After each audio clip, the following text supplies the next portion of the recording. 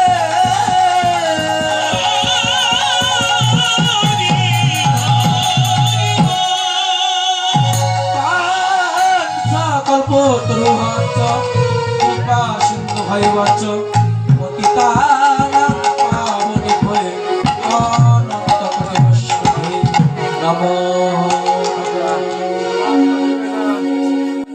बेटा